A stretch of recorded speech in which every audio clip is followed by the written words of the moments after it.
Mr. Case, you are recognized. Thank you, Madam Chair, and to my subcommittee chair, Mr. Serrano, as well as Ranking Member Adderholt, for bringing this fiscal year 2021 Commerce Justice Science Bill before the committee today.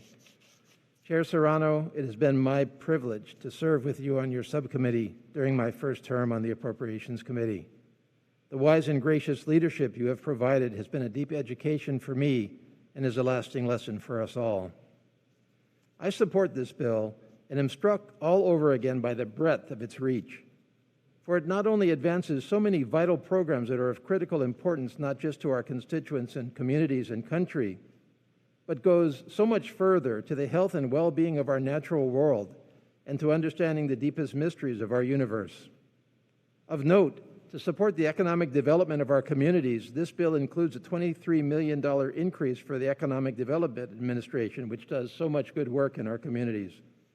Additionally, to support our minority-owned businesses, which have been disproportionately hit by the economic impacts of COVID-19, the bill includes a $10 million increase to the Minority Business Development Agency.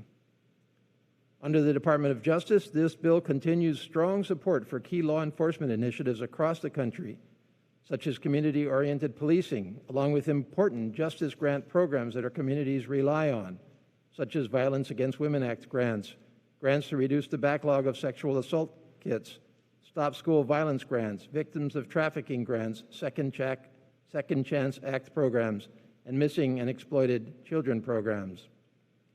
It also includes provisions to promote many of the reforms that were included in the George Floyd Justice in Policing Act, including funding for independent investigation of law enforcement, for community-based organizations aimed at improving law enforcement, and to improve reporting on the use of force, comply with consent decrees and other reform measures, and create local task forces on public safety innovation, to name a few.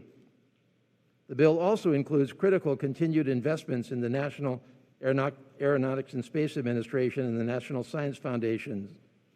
These will pay dividends for decades to come. I especially want to highlight support for our world's endangered oceans. Representing the island state of Hawaii, surrounded on all sides by the largest ocean of all, our ocean affects every community throughout our Pacific in myriad ways, and the importance of our federal investment in management and research of this and all oceans cannot be understated. The FY 2021 CJS bill meets these needs with $5.45 billion for the National Oceanic and Atmospheric Administration, or NOAA, which is $101.9 million above the FY 2020 enacted level and $829.2 million above the administration's frankly paltry request.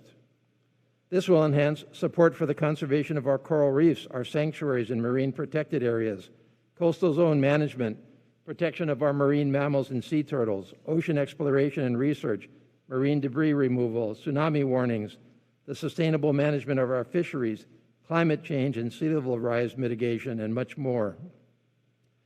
Speaking of climate change, this bill also supports the continued advancement of cutting-edge research and observations of our atmosphere.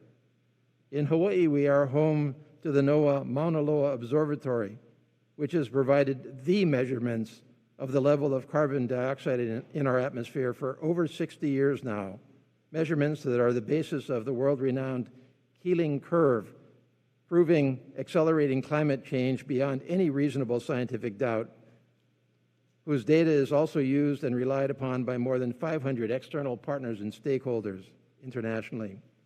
This bill further upgrades the capabilities of the Mauna Loa Observatory and NOAA's other atmospheric baseline observatories to ensure we always have an accurate and current understanding of exactly how our atmosphere is changing, and to do what we can and must to address and reverse such change. In closing, I again thank Chair Serrano for your leadership on this very important bill and urge my colleagues' support, and I yield back.